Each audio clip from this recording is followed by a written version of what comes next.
Dalam nama Bapa dan Putra dan Roh Kudus. Amin. Allah Bapa di surga, kami ucap syukur dan terima kasih atas hari baru yang Kau berikan kepada kami. Kami juga bersyukur bahwa Kau memberikan kepada kami suatu realitas yang seringkali menjauhkan kami daripadamu. Iblis, setan, kuasa kegelapan. Hari ini Yesus dituduh menjadi penghulu setan, Beelzebul.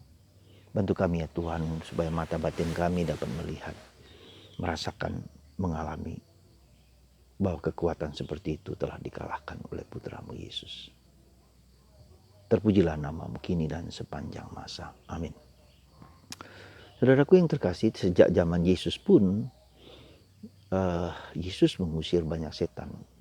Bahkan dalam tugas-tugas perutusannya, tugas pertama yang diberikan kepada para rasul adalah usirlah setan sebelum tugas-tugas yang lain. Ini mempunyai makna yang sangat dalam menurut saya, bahwa setan itu mempunyai dua aspek penting. Dia menguasai, tapi juga dia mempengaruhi. Menguasai itu kalau kita lihat ketika orang itu kesurupan, kerasukan, ya, dengan kuasa yang luar biasa sehingga secara tidak manusiawi itu kelihatan nampak. Tetapi tidak hanya dikuasai tetapi dipengaruhi. Nah, ini yang jauh lebih sulit mendeteksi, melihat, merasakan kalau tidak kita punya kecenderungan, punya sikap yang peka dan tajam akan pengaruh-pengaruh jahat itu. Nah, apa yang kita lihat dengan pengaruh itu yaitu bersifat manipulatif. Ya, menipu, berbohong, hoax seperti yang kita lihat sekarang. Yang merusak, menghancurkan sendi-sendi relasi kita dengan Tuhan. Kita dijauhkan dari Tuhan, dari segala yang bersifat rohani. Ya, kita dijauhkan, kita merasa tidak nyaman dengan segala seperti itu.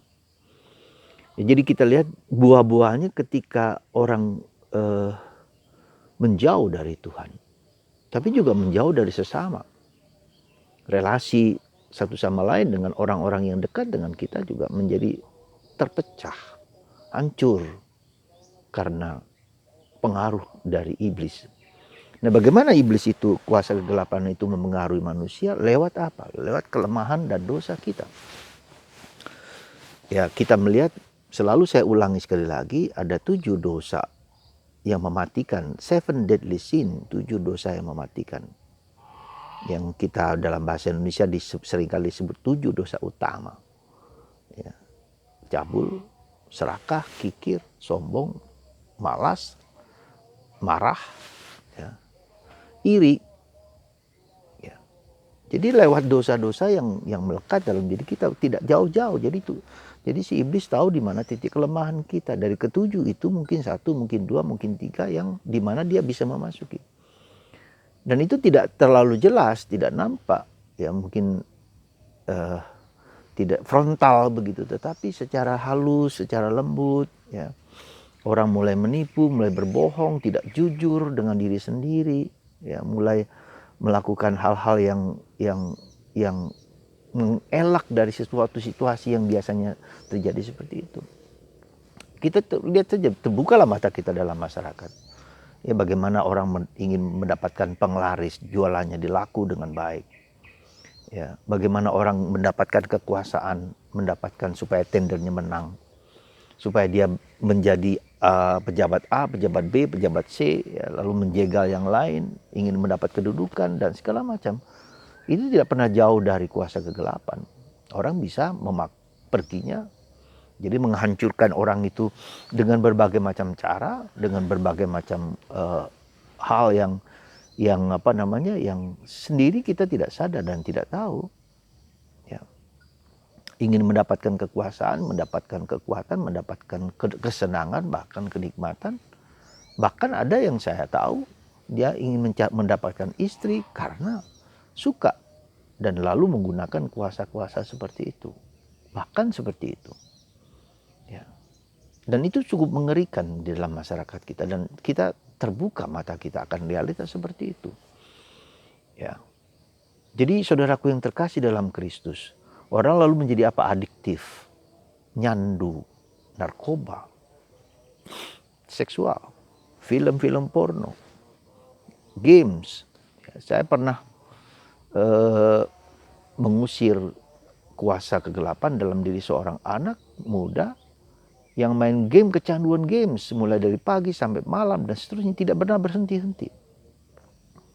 Lalu dibawalah ke saya dan saya menduga ya sebetulnya nggak kelihatan, nggak nampak.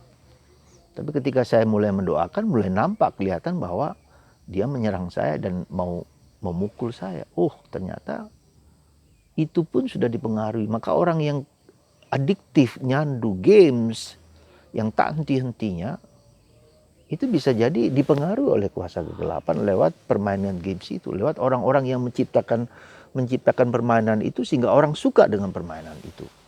Ya. Dan itu berarti uang. Ya. Demikian juga dengan berbagai macam hal, hoax segala macam, penipuan-penipuan, kebohongan-kebohongan, manipulatif. Coba perhatikan. Dan itu kita tidak sadar. Tahu-tahu sudah berada dalam suatu ujung yang hampir nyaris. Atau juga perselingkuhan, bisa jadi. Seorang yang ingin selalu bersama orang yang suka dengan dia tanpa dia sadar. Di rumah dia yang tidak senang, tidak betah, tidak apa dan seterusnya. Lalu lari dari situasi seperti itu. Saudara, itu suatu kenyataan, suatu realitas yang harus kita hadapi dan kita lakukan. Jadi kuncinya adalah bersekutu dengan Tuhan. Ya. Kita saja para biarawan, biarawati, kita para imam atau bersekutu terus-menerus berjuang, berusaha untuk apa? Untuk selalu dekat dengan Tuhan, membaca kitab suci, membaca firman, mendengarkan renungan, membaca berdoa rosari. Itu adalah salah satu cara supaya kita semakin dekat dengan Tuhan. Tapi juga semakin dekat dengan Tuhan, serangan juga tidak semakin ringan. Seringkali justru karena kita dekat, maka diserang dengan berbagai macam cara, dengan kelemahan. Jadi iblis pun berjuang, berusaha supaya orang jatuh, supaya orang banyak mengikuti dia. Ya. Jadi itu, jadi tetap berjuangan ya dalam doa, dalam perlindungan dari Tuhan. Yang kedua, kita menggunakan sarana yang diberikan oleh gereja dengan garam. Jadi sesekali mungkin kita perlu mandi dengan garam supaya dibersihkan dari anasir-anasir yang mempengaruhi kita. Ya, kita mohon, kita berikan garam itu, diupload, lalu minta pastor untuk memberkatinya. Sesekali lah, artinya kita tahu, kita kan nggak tahu bagaimana kemudian orang tidak suka dengan kita. Entah karena di depan kita baik-baik, tetapi di belakang bisa menggunakan kuasa-kuasa seperti itu. Atau orang-orang yang adiktif, yang nyandu dengan berbagai macam hal yang kita ya ada di rumah kita, di anggota keluarga kita dan seterusnya. Ya, itu pun bisa kita minta berkat, kita mohon, kalau tidak ada ya kita doakan Bapa kami 3 kali, salam mari 3 kali supaya makanan itu dibersihkan sehingga dia tubuhnya juga dibersihkan dari kuasa kegelapan seperti itu. Atau minta air aqua yang diberkati oleh pastor lewat HP, diupload, diberkati, dan itu bisa terjadi. Bisa menyembuhkan kita, orang-orang di sekitar kita. Ya, jadi kita teruskan doa Bapa kami, salam Maria, ya. Terus rosario, karena disitulah kita lihat, kita mohon Bunda Maria yang menginjak kepala ular juga bebaskan kami. Bunda Maria yang menginjak kepala ular. Dan kita yakin bahwa segala kuasa manapun di bumi, di bawah bumi, di langit, di udara, itu tunduk kepada Kristus. Bahkan di surga pun tunduk kepada Kristus. Kita tahu itu. Tetapi seringkali juga iblis itu juga melakukan sesuatu yang dibiarkan oleh Tuhan juga terjadi. Supaya itu juga membawa kita kepada tingkat yang lebih tinggi. Maksud saya apa? Maksud Romo gimana? Maksudnya gini, ketika kita berhadapan sadar akan ada realitas kuasa kegelapan itu, sebetulnya kita diajak untuk hidup dalam roh dan kebenaran. Mungkin selama ini kita doa ritual, liturgis, ya, tetapi mungkin harus masuk ke dalam suatu tingkatan yang lebih dalam, suatu relasi yang lebih dalam dengan Yesus. Ya. Yesus menjadi penyelamat, penebus diriku. Jadi kita harus diajak masuk. Nah, ini transisi seperti ini sebetulnya kita diajak untuk masuk dalam roh, hidup dalam roh dan kebenaran. Roh Tuhan tentu saja, Roh Kudus tentu saja. Nah, untuk sampai ke sana maka ada krisis-krisis, ada transisi yang kita lihat. Karena semakin kita dekat dengan Tuhan, iblis juga semakin tidak suka. Maka dia memakai berbagai macam cara untuk menjatuhkan kita. Dan kita sadar akan itu. Jadi dengan semakin banyak berdoa, tetapi juga semakin perlu juga berpuasa, bermati raga, ya. Salah satu cara yang efektif bermati raga, apa saja? Puasa. Ya, karena seringkali adiktif gitu tuh, adiktif jadi nyandu pada hal-hal tertentu, kepada ketujuh hal itu menjadi sangat serakah, menjadi sangat kikir, menjadi sangat sombong, menjadi sangat marah, menjadi sangat malas. Ya, itu dalam kecanduan seperti itu, ya itu ada indikasi. Kenapa? Ya, saya tidak bisa lepas dari pengaruh seperti ini. Nah, saudaraku, mari bersama Kristus, bersama Bunda Maria, kita mohon rahmat supaya kita dikuatkan, diteguhkan oleh segala pengaruh-pengaruh yang tidak suka dengan kita. Dan semakin kita bersatu dengan Kristus, semakin iblis akan menghancurkan kita. Gereja, maka dalam doa eksorsisme yang dituliskan oleh Paus Pio Leo ke-13 dikatakan kuasa-kuasa kegelapan seperti itu. Malaikat agung Mikael, Gabriel, dan Rafael kita undang untuk menghancurkan si Lucifer itu. Yang dengan segala pengaruhnya, dengan segala laskarnya yang taat kepadanya. Saudara, percayalah, dalam nama Yesus kita menang. Tapi harus berjuang. Harus bersandar pada Yesus sendiri. Kita tidak mampu dan tidak bisa.